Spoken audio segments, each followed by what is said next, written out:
अस्सलाम वालेकुम। ये 2004 की बात है जब ओलंपिक में एक बंदा हिस्सा लेता है और वो उसमें क्वालिफाई नहीं कर पाता। लोग उसको तरह तरह की बातें करते हैं, उसके दोस्त, उसके रिश्तेदार, उसका कोच इवन के वो उसको कहता है कि तुम ये नहीं कर सकते, तुम ये कभी भी नहीं कर सकते।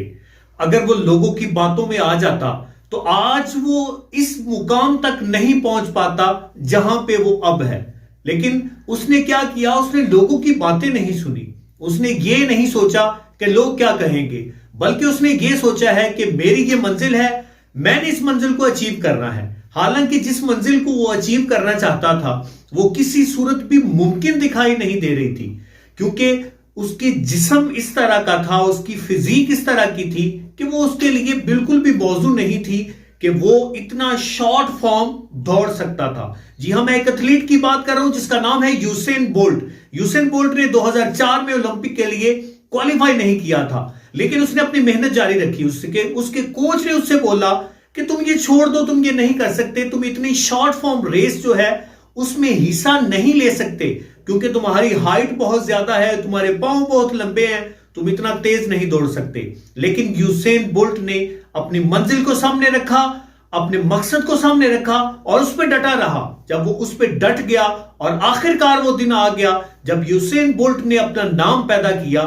ना सिर्फ उसने अपना नाम पैदा किया, बल्कि यूसेन बोल्ट ने महज 115 सेकंड में, सिर्फ और सिर्फ 115 सेकंड में उसने $199 मिलियन कमाए और 9 गोल्ड मेडल तकरीबन उसने जीते।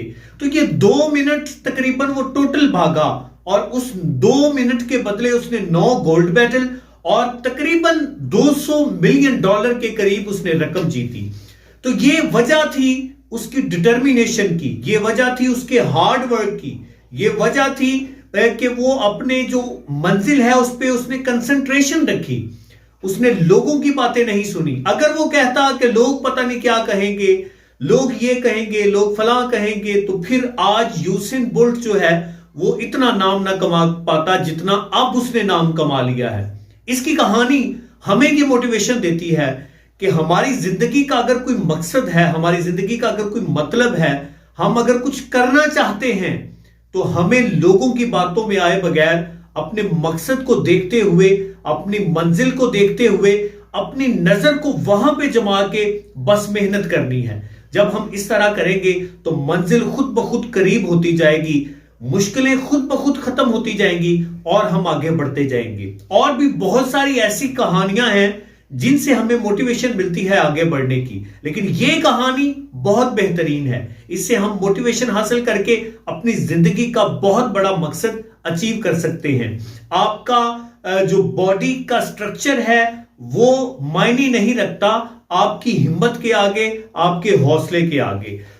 आज की वीडियो बस यहां तक। आई होप सो आज की वीडियो आपको अच्छी लगी होगी। वीडियो अच्छी लगे तो इसको लाइक जरूर कीजिए, इसको बाकी फ्रेंड्स के साथ शेयर जरूर कीजिएगा ताकि वो भी इस वीडियो से मोटिवेशन हासिल कर सके। मैं आसिम मलिक इंशाल्लाह नई वीडियो में किसी नई मोटिवेशन के साथ फिर आपसे मिलूंगा। दुआओं में याद रखिएगा। पाकिस्तान जिंदाबाद। अल्लाह हाफिज।